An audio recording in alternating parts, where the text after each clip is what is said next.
Trump was asked a question about Russia escalating in a dangerous fashion, and he hopped his way right into the beast, his car, and did not want to answer that question. He answered a lot of other ones, and maybe it was because he wanted to take the time to release a thoughtful statement. And so I'll show you the statement he did release on this. First, the context, and then we have a huge update on what Russia's response to the world's response to their insanity was. But this was the original headline. NATO says it scrambled fighter jets to shoot down Russian drones over Poland in NATO airspace. If you think you fell out of a coconut tree. Sorry, the soundbite it's just my head bouncing around.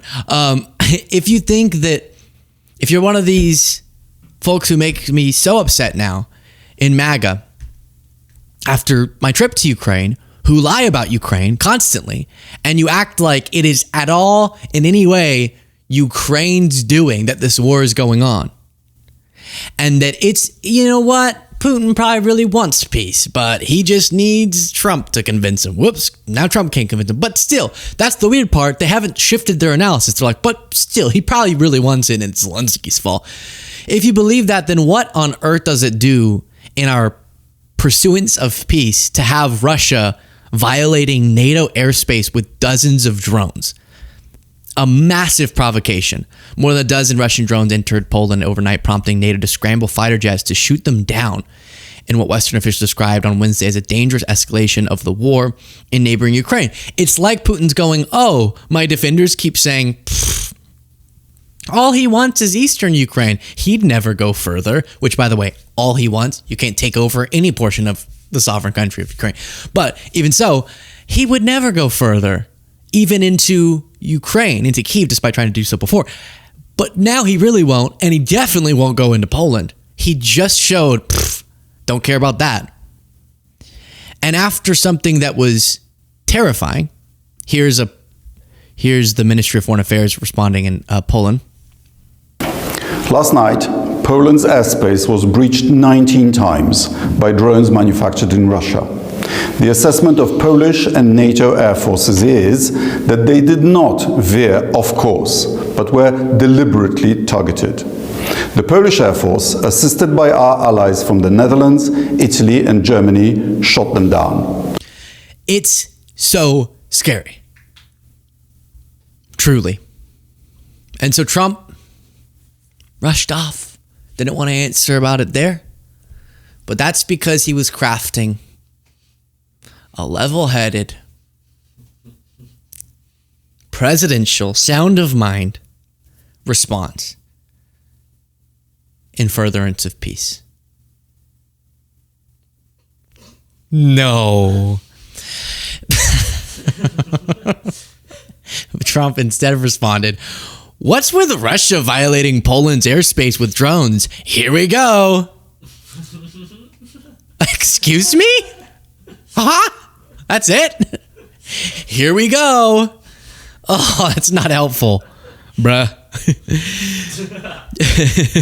So then after that, you have Russia responding and threatening Finland.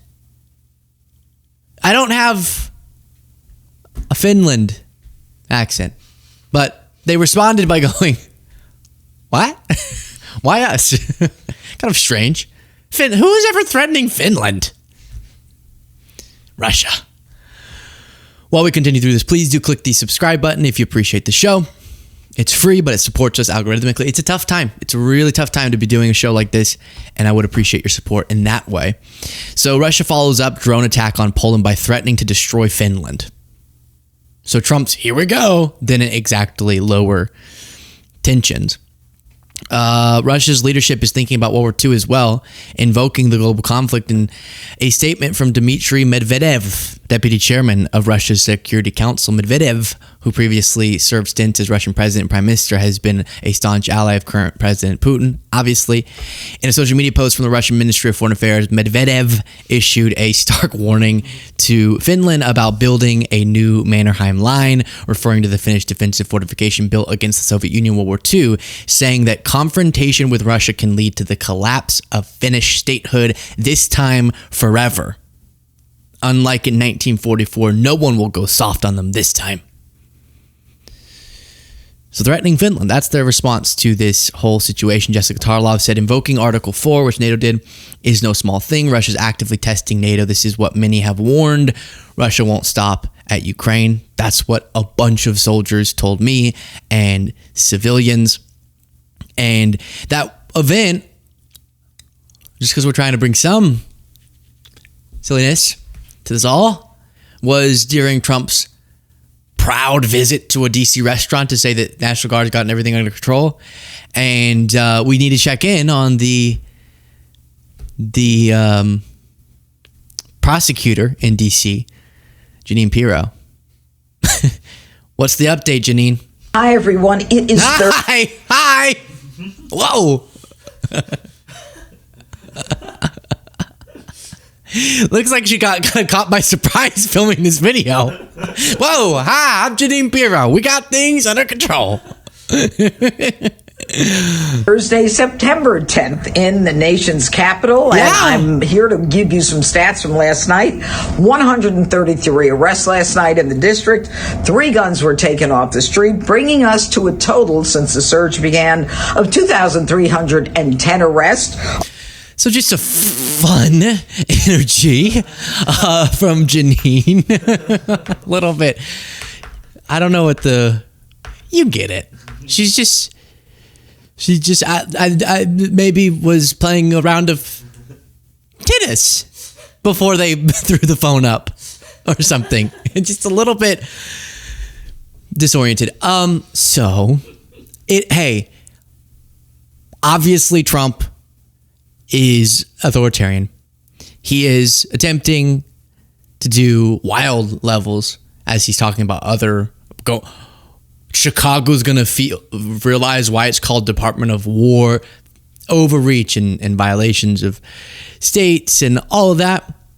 But of course, and there has been a decrease in crime, the argument from people in response is that this is not a long-term systemic solution unless we're going to have the resources in every single city.